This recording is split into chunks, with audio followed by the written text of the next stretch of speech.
It was a bit of a celebration of after the war. I can remember us running up the road and having races and all sorts of things. Very few people had television. There was just the odd few, like. The weather most of the time was hot and sunny.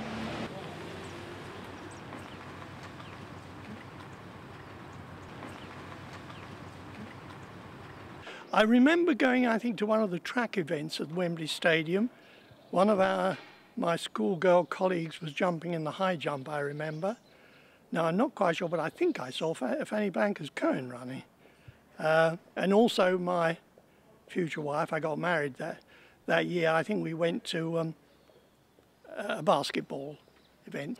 Didn't know much about basketball in those days, but it was worth watching.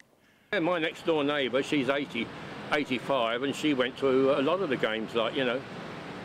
Yeah, Mrs. Grimway next door to me, she went to a lot of the games, and she was really into it. I did have a friend who went to the Olympics. Her father decided to take her on her own. I think she was an only child. My friend Alice, we both worked together at the Glaxo Laboratories, Barnet Castle, and she went and she thoroughly enjoyed herself. When she returned, she gave me a postcard photo of herself with her arms outstretched because she was in Trafalgar Square feeding the pigeons, and she had pigeons on her head and her hands. We used to get it on the radio, and also we used to very big cinema goers. We used to get the newsreel on the cinema showing it. We used to go perhaps twice a week to the cinema. A special Saturday morning session for children. I think that's children under 14. And it used to be packed out. In fact, if you didn't go early, you know, and you couldn't get in the queue, you just have to, come back next week, sort of thing. But they were very, very popular. It was at a time when you didn't have professionals. Well, you did. I mean, footballers were paid a maximum of £6 a week. All right, you have to relate that to the fact that probably a reasonable wage at that time was £5 a week, so they were paid, but they weren't exploited to the extent they are nowadays. Life was a much more simpler effect in those days.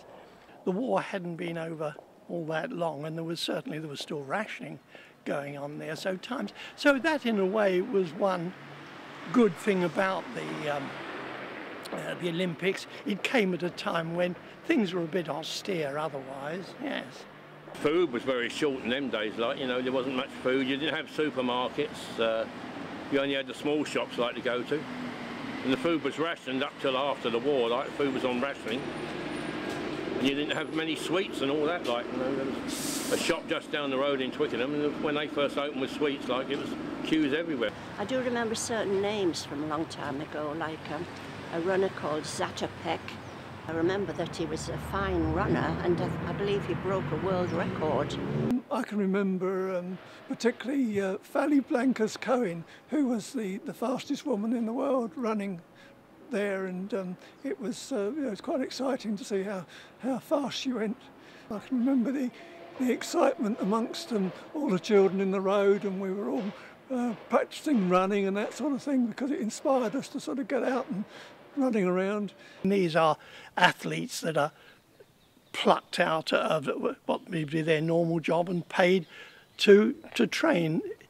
The Olympics that I saw, these were people that trained in their spare time, and it was a proper athletic event. Yes, certainly there's much as there is now, in fact probably more now, but it certainly gave a lot of inspiration to the youngsters. To get something to celebrate, and it was, I think, the first major thing that we had a chance of celebration was the Olympics, and people did sort of, I think, take it in their stride and rejoice at it.